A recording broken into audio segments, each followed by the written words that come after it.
Welcome back to Firestone Games, and in this video we'll be bringing you another how to quickly paint guide. This time I'll be showing you how to get your Dark Angel Assault Intercessor onto the gaming table in as little time as possible, just in time for their brand new Codex supplement. After assembly, the first and probably most important step in painting is to prime, and that's so that the later layers of paint can properly adhere to the surface of the model. As you can see, I've chosen to use a black primer for this task, which will create the appearance of shadows when we begin to apply our first colours. The type of primer you choose is up to you, as many different brands and methods of application are available. To quickly apply the base coat required for the iconic green armour of the Dark Angels, I'll be using a method called dry brushing. Dry brushing requires taking a large and preferably rounded brush like this one here and dipping it into your paint. I used some Caliban Green here, as its dark green colour worked as a good starting point for the armour. After dipping, I then started to wipe the brush onto a piece of paper towel to remove any excess paint and to help work the paint through the bristles. With the brush prepped, I could start to apply some downward, quick strokes to the surface of the model. By only applying a light amount of pressure here, the paint accumulated onto the large flat surfaces, but not in the recessed areas. Because of the primer colour that I used, these missed areas remained black and so appeared as shadows, which helped to bring out the level of detail in the model. Next, I used the same dry brushing technique as before, but this time I used the brighter green of Warpstone Glow and a flat-edged brush instead. The process was very much the same as before, but as I applied the paint, I mainly focused the application around the upper parts of the model and along the hard edges of the armour. These are the areas that we would expect the light to fall, and so they would look brighter, and it's this effect that I started to recreate with this step. The final highlight involved using some of the bright green of Moot Green. This time I used a regular fine pointed brush and focused its application to just the corners of the hard edges, especially those around the upper parts of the model. By just focusing on these areas, we help to boost the contrast between the lighter and the darker areas, which helps to improve the level of detail. With the basic colours of the armour applied, I next then applied an all-over layer of the contrast paint Dark Angel's Green.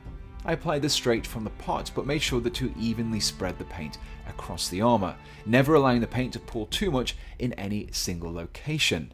Once this dried, this translucent green layer helped to blend and unify the greens previously applied, whilst also helping to smooth out the transitions, creating a much better overall result.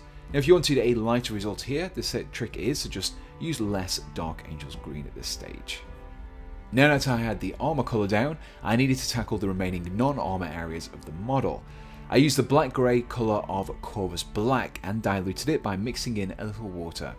This thin mixture was then applied to areas like the pouches, weapons, pipes, vents and gaps between the armour, essentially anything that we didn't want to be green.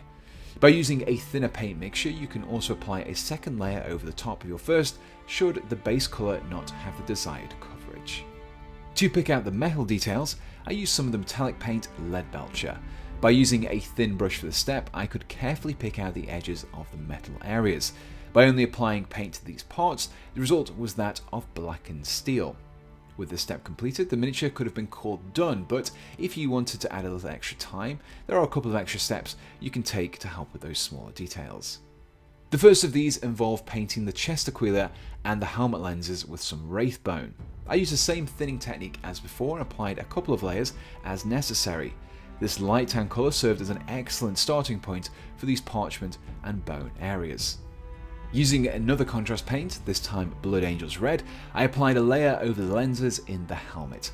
This paint will give these areas a bright red colour, as well as flowing into the recesses to create some shading. The resulting bright red will really stand out against the dark green of the armour. To finish off some of the remaining areas of Wraithbone, I used another contrast paint, this time Skeleton Horde. By applying this over the Wraithbone areas, I maintained their bone colour whilst adding a little shading to those recesses. And with that, the final step was completed. The model just needed to be based and varnished, which left me with the following. And here we have the finished Dark Angel Assault Intercessor, which can be painted in around 30 to 40 minutes. This time can easily be shaved down further if you were to paint several models simultaneously in a batch. Now, whilst this guide focused on just an intercessor, you could apply the same techniques used here to other Dark Angel units as well. And if you enjoyed this guide to getting your miniatures painted and ready for gaming in as little time as possible, then please do let us know in the comments below. If you have any suggestions for future videos, then let us know those as well. You can find this kit and all of the paints used in this video on the Firestone Games web store for at least 10% off the RRP, and you can find a link to the site in the description below. And so, we just want to finish off by saying a big thank you for watching this video, and we hope to see you again on Firestone Games.